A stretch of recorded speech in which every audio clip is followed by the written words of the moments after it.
ശ്രീവിഘ്നരാജം ഭജേ ശ്രീവിഘ്നരാജം ഭജേ ശ്രീവിഘ്നരാജം ഭജേ.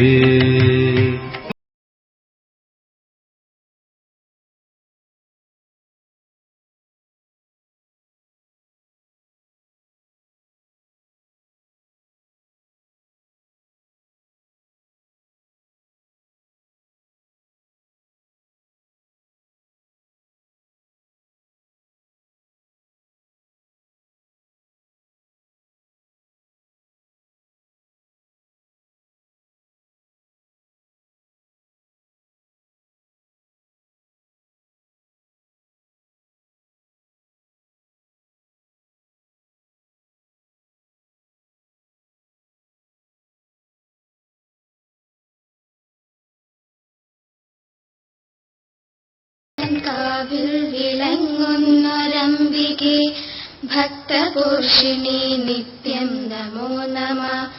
അത്തൽ പോകുവാൻ ഞങ്ങൾ നമിക്കുന്നേ, മുക്തിയേകിയരുളേണമംബികെ. അവിടുന്നല്ലാതൊരാശ്രയമില്ലമ്മേ, നാവിൽ നിത്യം വിളങ്ങിടുവാനായി.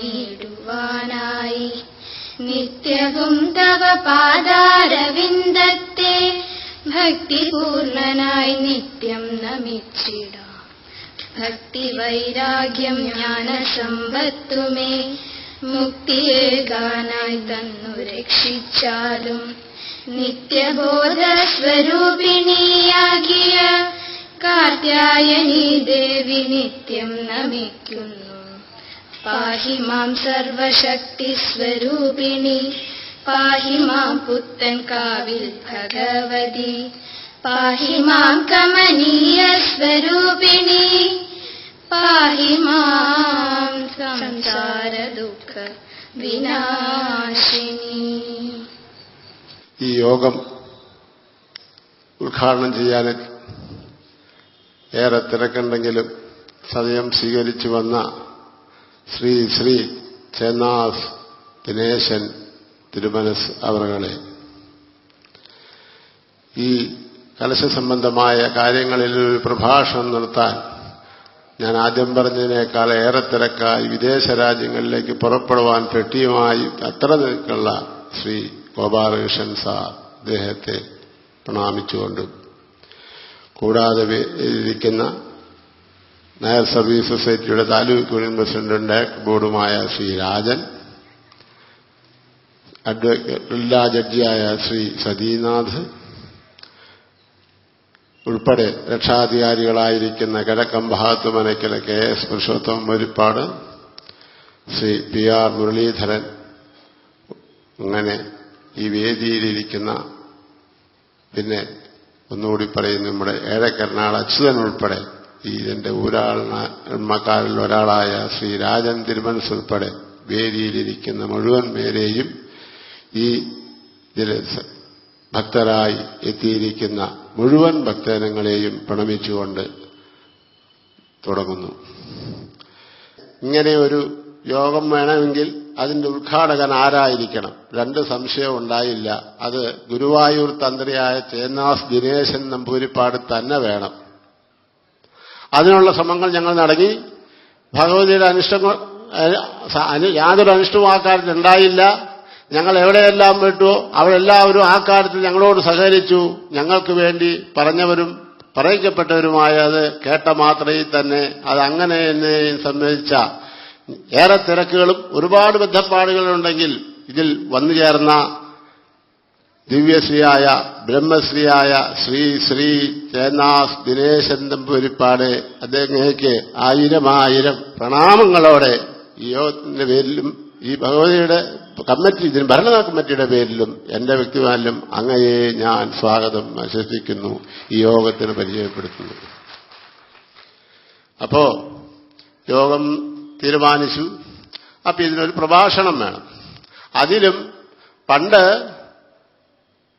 ആ അമൃതാനന്ദമയി മഠം നടത്തിയ ആ സത്സംഗത്തിൽ, ആ സമ്മേളനത്തിൽ നമ്മുടെ ഇന്നൊരു വിവാദമായിരിക്കുന്ന, അല്ലെങ്കിൽ അന്നൊരു വിവാദമായിരുന്ന കാവുന്താഴം പ്രശ്നം പോലും ഏറ്റവും മുൻനിരയിൽ ഉയർത്തിക്കാട്ടി പ്രസംഗിച്ച ശ്രീ ഗോപാലകൃഷ്ണൻ സാർ, അദ്ദേഹത്തിന്റെ മറ്റെല്ലാ അതികളെക്കാളും അത് ഞങ്ങൾ മനസ്സിലോർത്തുകൊണ്ട് അദ്ദേഹത്തെ ഇന്നും സ്മരിക്കുന്നു. പുത്തൻകുരിശെന്ന പ്രഭാഷണം അദ്ദേഹത്തിന്റെ ഉണ്ട്, ഞങ്ങളുടെ എല്ലാവരുടെയും വീടുകളിലും മിക്കവരുടെ ഉണ്ട്. ഞങ്ങളത് കേട്ടതാണ്, സംതൃപ്തരാണ്. എങ്കിൽ പോലും അതുകൊണ്ടുകൂടി അദ്ദേഹത്തെ അല്ലാണ്ട് മറ്റൊരാളെ ഞങ്ങൾക്ക് ശ്രദ്ധിക്കേണ്ടി വന്നിട്ടില്ല. ആ പറഞ്ഞല്ലേ, അനേകം തിരക്കോടുകൂടി യാത്രാമധ്യയാണെങ്കിൽ പോലും ഇന്ന് വന്ന് ഈ ലോകം ധന്യമാക്കിയ, ഞങ്ങളെ വർത്തമാനം പറഞ്ഞ് പ്രബുദ്ധരാക്കിയ അങ്ങയെ 100 പ്രണാമങ്ങളോടെ ഈ യോഗത്തിലേക്ക് ഞാൻ സഹർഷം സ്വാഗതം ചെയ്യുകയാണ്.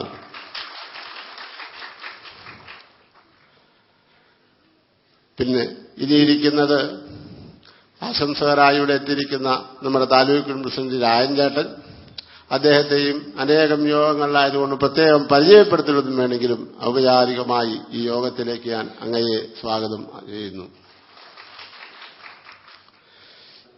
റിട്ടയർഡ് ജില്ലാ ജഡ്ജിയായി ഈ നടത്തിപ്പ് കമ്മിറ്റിയുടെ രക്ഷാധികാരികളിൽ ഒരുവനായിരിക്കുന്ന ശ്രീ എസ് സതീനാഥ്, അങ്ങയെ ഈ യോഗത്തിലേക്ക് ഞാൻ എന്റെ എല്ലാവരോടും സഹർഷം സ്വാഗതം ചെയ്യുന്നു. ഇനി അടുത്തത് കിഴക്കം ഭാഗത്ത് മനക്കിലെ doctor K S Purushothaman Namboothiripad. അതുകൊണ്ട് പ്രത്യേക പരിചയപ്പെടുത്തിയില്ലെങ്കിലും എന്റെ സതീർത്ഥനായ കൂടി അങ്ങയെ ഈ യോഗത്തിലേക്ക് ഞാൻ സ്വാഗതം ആശംസിക്കുന്നു. ഇനി അഡ്വക്കേറ്റ് പി ആർ മുരളീധരൻ, ഇതിലേക്ക് ഈ യോഗത്തിലേക്ക് സ്വാഗതം ആശംസിക്കുന്നു.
ഇവിടെ വേദിയിലുള്ള എല്ലാവർക്കും, സദസ്സിലുള്ള എല്ലാവർക്കും എന്റെ നമസ്കാരം.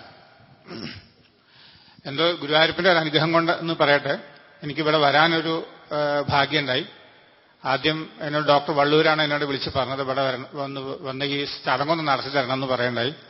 അദ്ദേഹവും ഞാൻ വളരെ അടുത്തൊരു ഒരു ബന്ധുവാണ് അദ്ദേഹത്തിന്റെ, വളരെ ബന്ധത്തിനേക്കാളും വളരെ അടുത്ത സുഹൃത്തിനെ പോലെയാണ് ഞങ്ങൾ രണ്ടാളും. പക്ഷെ എന്നാലും അദ്ദേഹം പറഞ്ഞതുകൊണ്ടും ഇവരുടെ ഒരു പ്രേരണ, ഭഗവതിയുടെ ഒരു പ്രേരണ എന്ന് തന്നെ പറയട്ടെ, പ്രേരണ കൊണ്ടായിരിക്കണം എനിക്കത് വരാൻ സമ്മതിക്കാൻ തോന്നിയതും വരാൻ സാധിച്ചതും അതുതന്നെയാണ്.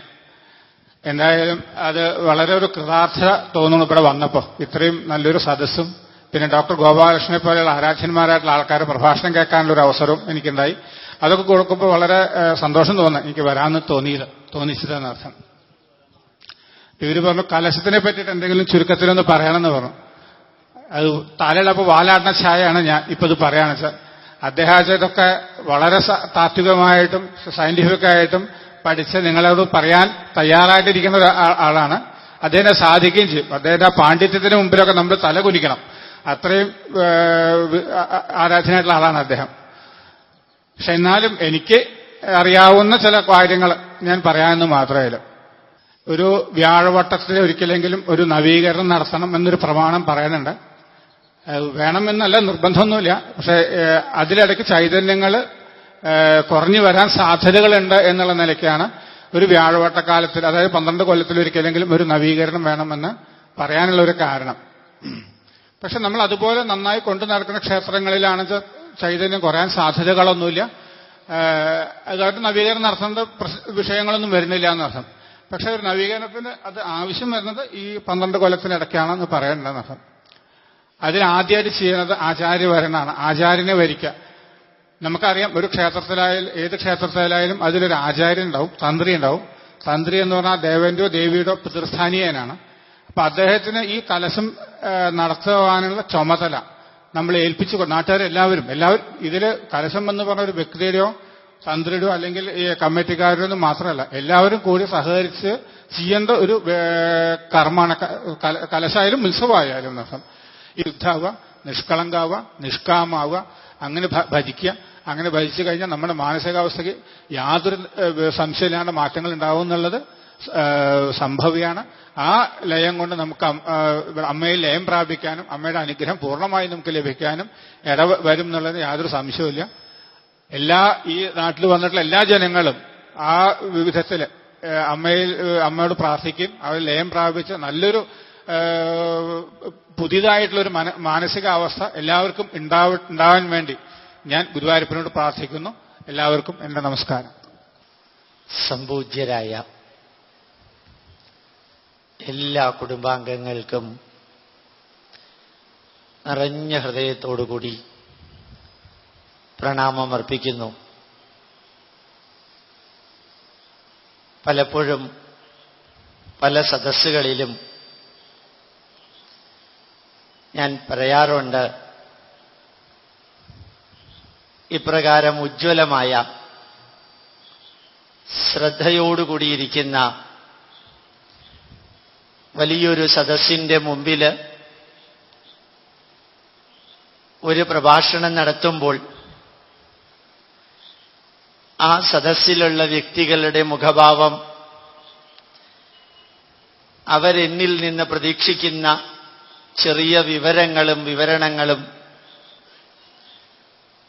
ഇതെല്ലാം കേൾക്കുമ്പോൾ സശ്രദ്ധമിരിക്കുന്ന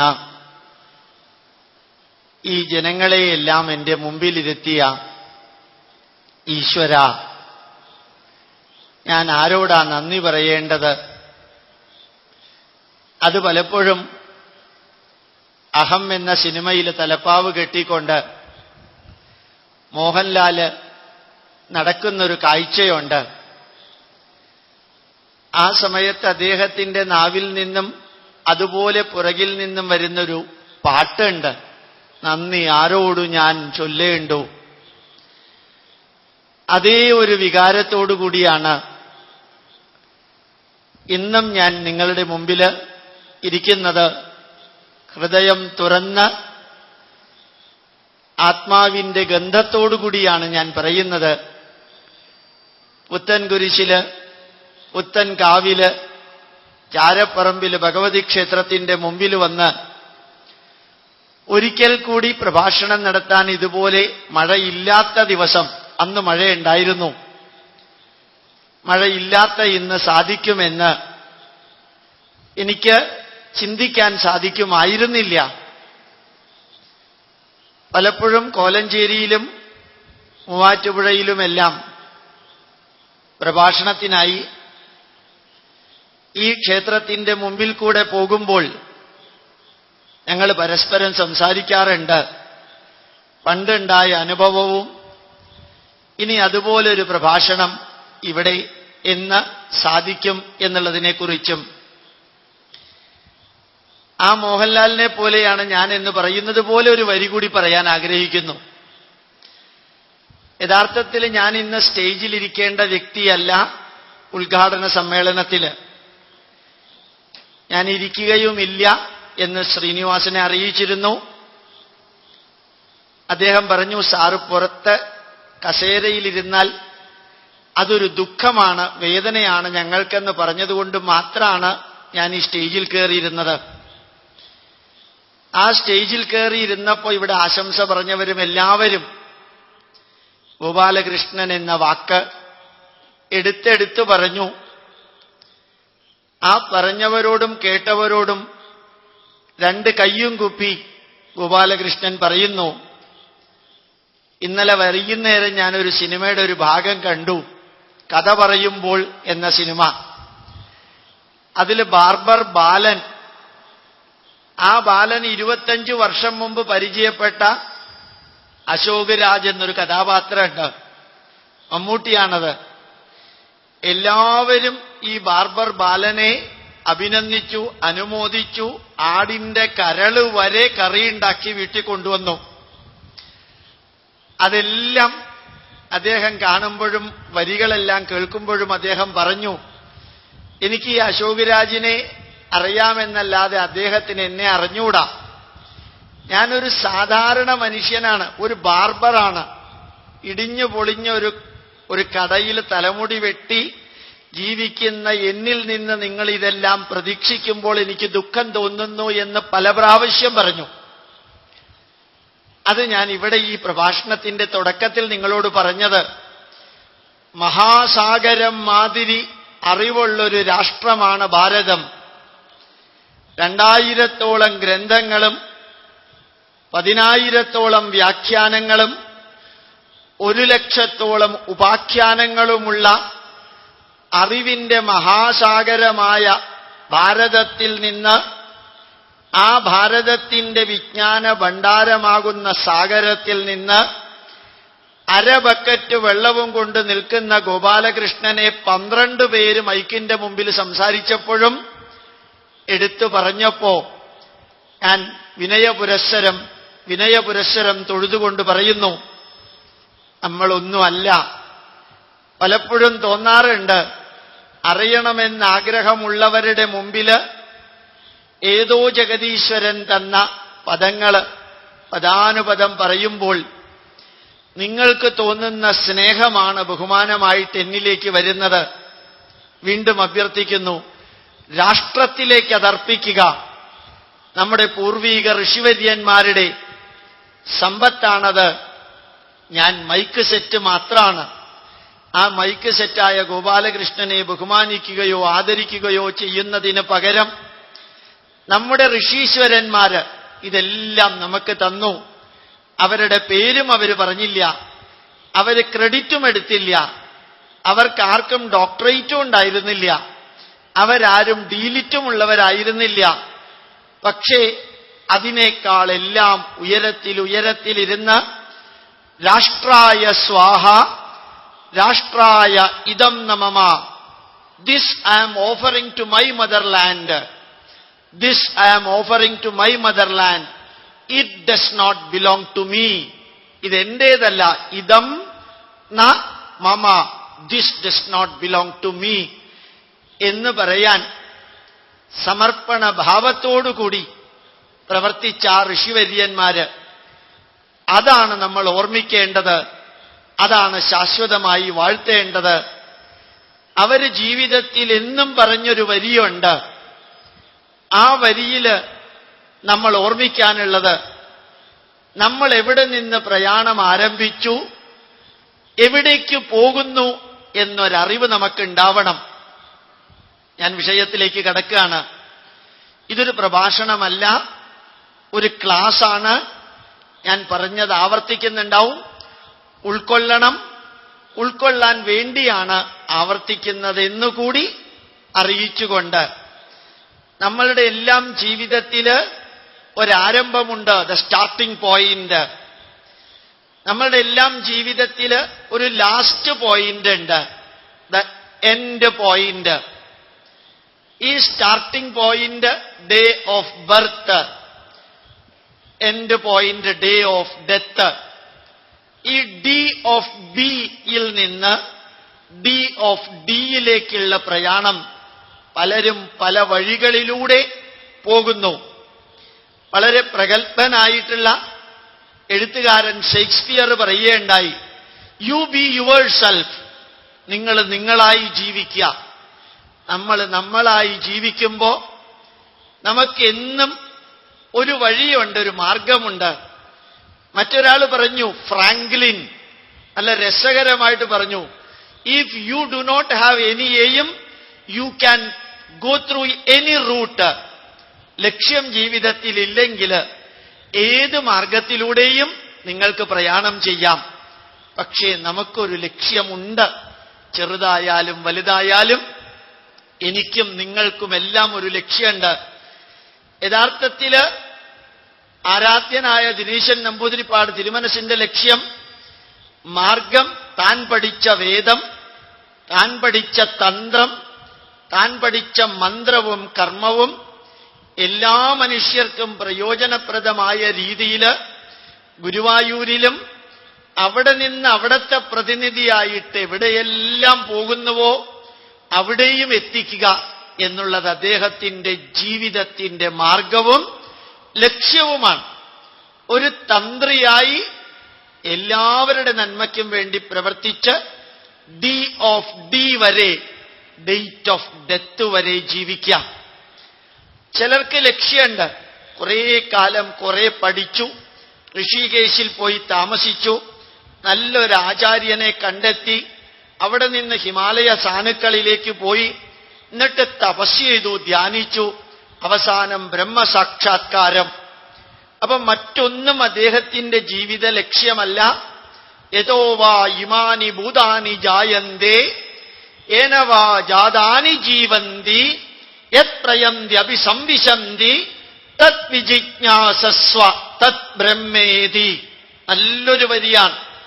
ഏതൊന്നിൽ നിന്നാണോ സർവചരാചരങ്ങളും ഉത്ഭവിച്ചത്, ഏതൊന്ന് കാരണമാണോ സർവചരാചരങ്ങളും നിലനിൽക്കുന്നത്, ഏതൊന്നിലേക്കാണോ അന്ത്യത്തിൽ സർവചരാചരങ്ങളും ചെന്നെത്തുന്നത്, അതാണ് പരമമായ സത്യം എന്നറിഞ്ഞുകൊണ്ടതിനെ ഉപാസിക്കുക.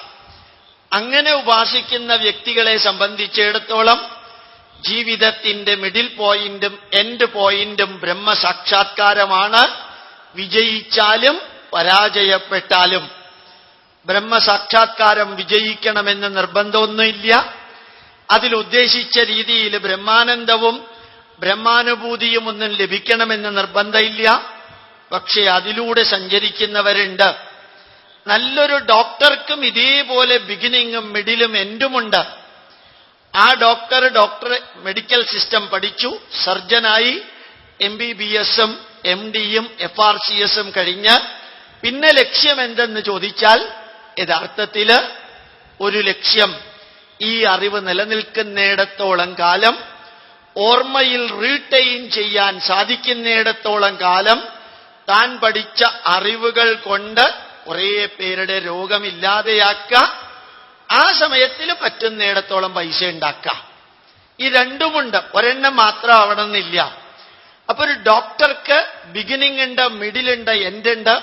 ഒരു ലോയർക്ക് അതേപോലെയുണ്ട്, ഒരു തന്ത്രിക്കുണ്ട്, ഒരു പൂജാരിക്കുണ്ട്, ഒരു ജഡ്ജിക്കുണ്ട്, ഒരു പ്രസിഡന്റിനുണ്ട്, എല്ലാവർക്കുമുണ്ട്. അങ്ങനെ എല്ലാവർക്കും എല്ലാം കോമൺ ആയിട്ടല്ല ഉള്ളത്. ഒരു ഡോക്ടറുടെ പന്താവല്ല അഡ്വക്കേറ്റിന്റെ പന്താവ്, അഡ്വക്കേറ്റിന്റെ പന്താവല്ല ജഡ്ജിയുടെ പന്താവ്.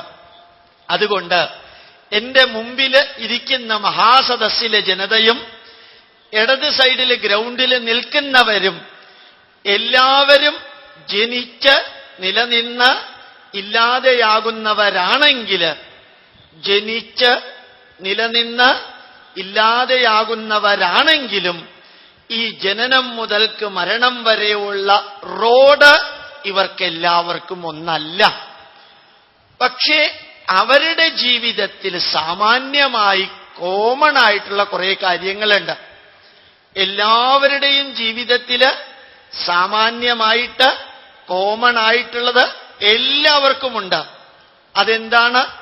ഏത് ജഡ്ജിയും ഏത് തന്ത്രിയും ഏത് മന്ത്രിയും ഏത് അഡ്വക്കേറ്റും ഏത് ചാർട്ടേഡ് അക്കൗണ്ടന്റും രാവിലെ എഴുന്നേൽക്കുന്നത് മുതൽക്ക് ചെയ്യുന്ന നിത്യകർമ്മങ്ങള്, അദ്ദേഹത്തിന്റെ സന്തോഷം, അദ്ദേഹത്തിന്റെ ദുഃഖം, അദ്ദേഹത്തിന്റെ ജീവിതത്തിലെ പ്രശ്നങ്ങള്, മക്കളുടെ വിദ്യാഭ്യാസം, അവരുടെ ഉയർച്ച, അവരുടെ വളർച്ച, അവരുടെ വിവാഹം, നമുക്കൊരു വീട് കെട്ടല്, ഇതെല്ലാം ഏത് ഡോക്ടർക്കുമുണ്ട്, ഏത് അഡ്വക്കേറ്റിനുമുണ്ട്, XYZലുള്ള എല്ലാവർക്കുമുണ്ട്.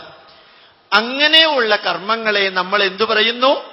വ്യാവഹാരിക കർമ്മങ്ങൾ. ഈ വാക്ക് മറക്കരുത്. ഇത് വ്യാവഹാരിക ജീവിതത്തിലെ കർമ്മങ്ങളാണ്.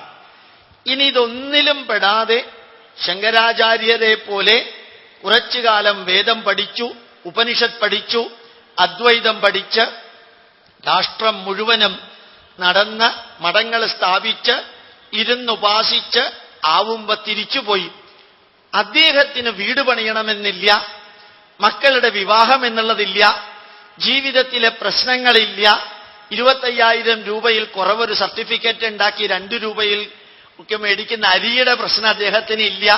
അദ്ദേഹത്തിന് അതൊന്നും ബാധിക്കില്ല. അദ്ദേഹം സഞ്ചരിക്കുന്ന വഴി പാരമാർത്ഥിക സത്യത്തിലേക്കുള്ള വഴിയാണ്. 2 വാക്കുകള്. ഒന്ന് വ്യാവഹാരിക ജീവിതത്തിലെ നമ്മളുടെ ജീവിതം, പാരമാർത്ഥിക ജീവിതത്തിലെ ജീവിതം. നമ്മൾ ആരും പാരമാർത്ഥിക സത്യവും അന്വേഷിച്ചു പോകുന്നവരല്ല. എല്ലാവരും വ്യാവഹാരിക ജീവിതത്തിൽ നിലനിൽക്കുന്നവരാണ് എന്ന് തിരിച്ചറിയുമ്പോൾ ചിലർക്ക് തോന്നാറുണ്ട്, നമുക്ക് ജീവിതത്തിന്റെ ലക്ഷ്യമെന്ത്? ബ്രഹ്മസാക്ഷാത്കാരം. എന്റെ മുമ്പിലുള്ള ഈ പുത്തൻകാവിലുള്ള ഭക്തന്മാരോട് പറയുന്നു, നിങ്ങളുടെ ജീവിത ലക്ഷ്യം ബ്രഹ്മസാക്ഷാത്കാരമല്ല. എന്റെ മുമ്പിലിരിക്കുന്നവരുടെ ജീവിത ലക്ഷ്യം ബ്രഹ്മസാക്ഷാത്കാരമല്ല. ഞാനത് പറയാൻ കാരണം അടുത്തൊരു വരി കൂടി പറയുമ്പോൾ നിങ്ങൾക്കത് മനസ്സിലാവും. അതുകൊണ്ട് അഹം ബ്രഹ്മാസ്മി തത് ബ്രഹ്മാ ത്വമസി അയമാത്മാ ബ്രഹ്മ പ്രജ്ഞാനം ബ്രഹ്മ എന്നെല്ലാം ഉപനിഷത്തിൽ പഠിച്ചതുകൊണ്ട് ഞാൻ പരമമായ സത്യത്തെ അന്വേഷിച്ചിറങ്ങിയ വ്യക്തിയാണ് എന്ന ധാരണ എന്റെ മുമ്പിലുള്ളവർക്ക് ഉണ്ടാവരുത്. ഉണ്ടായാൽ പ്രശ്നമെന്താണ്? പാരമാർത്ഥിക സത്യവും വ്യാവഹാരിക സത്യവും, പാരമാർത്ഥിക ലക്ഷ്യവും വ്യാവഹാരിക ലക്ഷ്യവും, പാരമാർത്ഥിക ലക്ഷ്യത്തിലേക്കുള്ള പന്താവും വ്യാവഹാരിക ലക്ഷ്യത്തിലേക്കുള്ള പന്താവും വ്യത്യാസമുള്ളതാണ്. രണ്ടും ഒരേ സ്ഥലത്ത് ചെന്ന് മുട്ടില്ല. സാമാന്യ രീതിയിൽ ചിലര് പറയുന്നു എല്ലാം ഒരു സ്ഥലത്ത് ചെന്ന് മുട്ടും എന്ന്. അപ്പോ നമ്മൾ വ്യാവഹാരിക ജീവിതത്തിൽ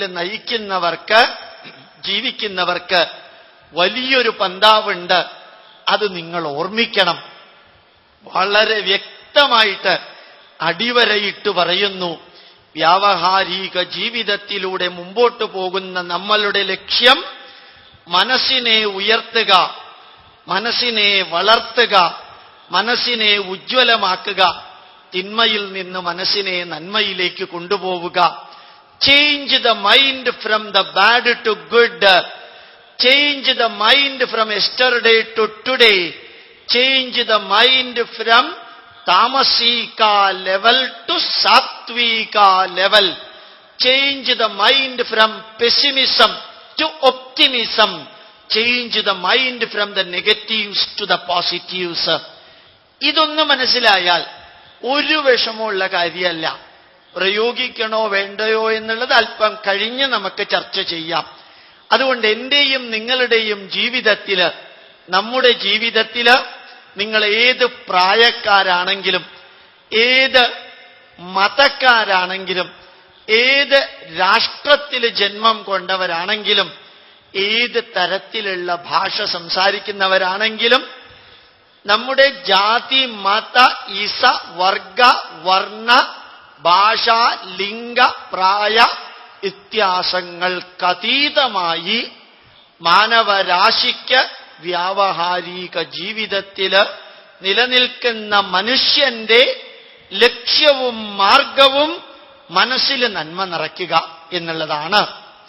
ആ മനസ്സിൽ നന്മ നിറയ്ക്കുന്നത് എന്തിനാണ്?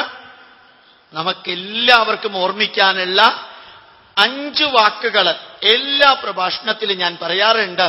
കാരണം കുറേ പഠിച്ചു കഴിഞ്ഞ് പുതുചൈതന്യജിയുടെ പ്രഭാഷണം കേട്ടാലും, ഭൂമാനന്ദ സ്വാമിയുടെ പ്രഭാഷണം കേൾക്കുമ്പോഴും, സന്ദീപ് ചൈതന്യയുടെ പ്രഭാഷണം കേൾക്കുമ്പോഴും, ആരുടെയെല്ലാം പ്രഭാഷണം കേൾക്കുമ്പോഴും, ചിന്മയാമിഷനിലോ മാതാമൃതാനന്ദമയിയുടെ കർമ്മമണ്ഡലത്തിലോ സത്യസായി ബാബയുടെ കർമ്മമണ്ഡലത്തിലോ ആരാധ്യനായ ശ്രീ ശ്രീ രവിശങ്കറിന്റെ കർമ്മമണ്ഡലത്തിലോ ബ്രഹ്മകുമാരീസിലോ നിങ്ങൾ എവിടെ വേണമെങ്കിലും വർക്ക് ചെയ്യുക, പ്രവർത്തിക്കുക.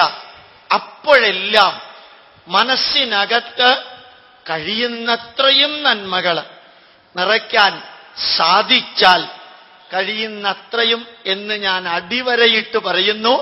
കാരണം നമ്മളെല്ലാം ഈ ഭൂമിയിൽ ജീവിക്കുമ്പോൾ ഋഷിയായിട്ടല്ല ജീവിക്കുന്നത്, മഹർഷിമാരല്ല, അവതാരങ്ങളല്ല. നമ്മളെല്ലാം ഇന്ന് മാടമ്പിനെ കുറിച്ച് ഭംഗിയായിട്ട് വീരേന്ദ്രകുമാർ ഒരു വരി പറഞ്ഞ മാതൃഭൂമിയിലുണ്ട്. നല്ലൊരു വരിയ. മാടമ്പ് ഒരു പച്ച മനുഷ്യനാണ്, പച്ച മനുഷ്യനാണ് അദ്ദേഹം. അതേപോലെയാ ഞാനും നിങ്ങളും. നമ്മളെല്ലാം പച്ച മനുഷ്യര്.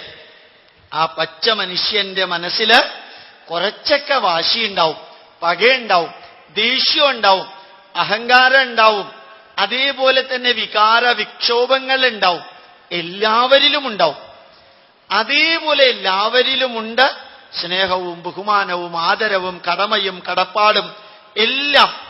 എന്റെയും നിങ്ങളുടെയും മനസ്സ് തുറന്നൊരു പാത്രത്തില് 2 അറകളുള്ള പാത്രമാണെന്ന് വിചാരിച്ചാൽ ഒരറയിൽ കുറെ തിന്മകളും മറ്റേ അറയിൽ കുറെ നന്മകളുമുള്ള ഒരു മനസ്സുമായിട്ട് നമ്മൾ ഡേ ഓഫ് ബർത്ത് മുതൽക്ക് ഡേ ഓഫ് ഡെത്ത് വരെ 85 വർഷം കാലം ഒരു 10-60 ടൺ ഭക്ഷണവും കഴിച്ച് ജീവിച്ചു കൊണ്ടു പോകുമ്പോൾ ഓർമ്മിക്കുക, മനസ്സിനകത്ത് നന്മകൾ മാത്രം നിറയ്ക്കാൻ നമ്മൾ ആര് വിചാരിച്ചാലും സാധിക്കില്ല. തിന്മകൾ അവിടെ ഉണ്ടാവാതിരിക്കില്ല. അതേത് വേദവ്യാസനുമുണ്ട്, വസിഷ്ഠനുമുണ്ട്, ഏത് ശ്രീകൃഷ്ണനുമുണ്ട്, ശ്രീരാമനുമുണ്ട്. കാരണം എന്താ? സീതാദേവിയെ നഷ്ടപ്പെട്ടപ്പോൾ ശ്രീരാമൻ കരഞ്ഞു. ശ്രീരാമൻ കരഞ്ഞു. ആ ദുഃഖം മനസ്സിനകത്ത് ശ്രീരാമനുണ്ട്. അതുകൊണ്ട് തിരിച്ചു വന്ന രാമൻ അധികാരം ഏറ്റെടുക്കുന്നതിന് മുമ്പ് സീതാദേവിയോട് ചോദിച്ചു, എപ്പോഴാണോ ലക്ഷ്മണൻ നിന്നെ ഉപദേശിച്ചത് ലക്ഷ്മണരേഖ കടക്കരുതെന്ന്? അപ്പൊ നീ പറഞ്ഞു ലക്ഷ്മണനോട്, അതാ ശ്രീരാമന്റെ ശബ്ദം കേൾക്കുന്നു, ഹേ ലക്ഷ്മണ, ഹേ സീതേ എന്ന് പറഞ്ഞ് ശ്രീരാമന്റെ ശബ്ദം കേൾക്കുന്നു. ശ്രീരാമൻ കരയുകയാണ്. ശ്രീരാമന് നിന്റെ സഹായം വേണം ലക്ഷ്മണ, ഉടനെ പോവുക എന്ന് സീത ലക്ഷ്മണനോട് പറഞ്ഞപ്പോൾ ലക്ഷ്മണൻ പറഞ്ഞു സീതയോട്, അമ്മേ, ഒരിക്കലും ശ്രീരാമൻ എന്റെ സഹായം വേണ്ടി വരില്ല. ശ്രീരാമൻ അങ്ങനെ കരയില്ല, കരയേണ്ടി വരില്ല. അവതാരമായ ശ്രീരാമന്റെ കയ്യിലില്ലാത്ത അസ്ത്രങ്ങളില്ല. ആരെയും എതിരിടാൻ കഴിവുള്ള ശ്രീരാമന് ഈ ചെറിയ ലക്ഷ്മണന്റെ സഹായം വേണ്ട എന്ന് പറഞ്ഞപ്പോ സീത മറുപടി പറഞ്ഞത്, ലക്ഷ്മണ, എനിക്ക് നിന്നെയും ഭരതനെയും കുറിച്ച് സംശയമുണ്ട്. എനിക്ക് നിന്നെയും ഭരതനെയും കുറിച്ച് സംശയമുണ്ട്. നിങ്ങൾക്ക് 2 പേർക്കും ഒരു ധാരണയുണ്ട്, ശ്രീരാമൻ മരിച്ചു കഴിഞ്ഞാൽ എന്നെ നിങ്ങൾക്ക് ഉപയോഗിക്കാമെന്ന്. ഞാൻ നിങ്ങളോട് 2 പേരോടും പറയുന്നു, 2 പേരോടുമായിട്ട് നിന്നോട് പറയുന്നു. എന്നാണോ എന്റെ ഈശ്വരനായ രാമൻ മരിക്കുന്നത്, അന്ന് ഞാൻ 6 മുഴം കയറുകൊണ്ടോ വെള്ളത്തിൽ ചാടിയോ അഗ്നിയിൽ ചാടിയോ ഈ മലമുകളിൽ ലഭിക്കുന്ന വിഷം കഴിച്ചോ ഈ ശരീരത്തിലെ ആത്മാവിനെ ഉപേക്ഷിക്കുമെന്ന് ഞാൻ പറയുന്നു. നിങ്ങൾക്ക് ഉപയോഗിക്കാൻ സാധിക്കുന്നത് ജീവനുള്ള സീതയെ ആവില്ല, സീതയുടെ ശവശരീരമായിരിക്കും. ഇത് ശ്രീരാമൻ അറിയാം സീത പറഞ്ഞു എന്ന്. ആ സീതയോട് ശ്രീരാമൻ രാജ്യപട്ടാഭിഷേകം മുമ്പ് പറഞ്ഞു, നിനക്ക് തിരിച്ച് ലങ്കയിലേക്ക് പോകണമെങ്കിൽ അതിന് സ്വാതന്ത്ര്യമുണ്ട്, ഇവിടെ ഇരിക്കണമെങ്കിൽ അതിന് സ്വാതന്ത്ര്യമുണ്ട്. ആ ശ്രീരാമന്റെ വരി ദേഷ്യത്തിന്റെ വരിയായിരുന്നു. അപ്പൊ ശ്രീരാമന് ദുഃഖമുണ്ട്, ശ്രീരാമന് ദേഷ്യമുണ്ട്, എല്ലാമുണ്ട്, എന്നെയും നിങ്ങളെയും പോലെ ലോകത്തിലെല്ലാവർക്കും. അതുകൊണ്ട് ഗോപാലകൃഷ്ണൻ നമ്മളോട്, നിങ്ങളോട് പറയാൻ ആഗ്രഹിക്കുന്നു, മനസ്സിനെ നന്മകൾ കൊണ്ട് മാത്രം നിറയ്ക്കാൻ സാധ്യമല്ല. കുറേയെല്ലാം തിന്മകൾ അതിനകത്ത് ഉണ്ടാവാതിരിക്കില്ല. അപ്പൊ നമുക്ക് ചെയ്യാൻ സാധിക്കുന്നത് എന്താ? വ്യാവഹാരിക ജീവിതത്തില് മുമ്പോട്ടു പോകുന്ന ഡോക്ടർക്കും അഡ്വക്കേറ്റിനും ജഡ്ജിക്കും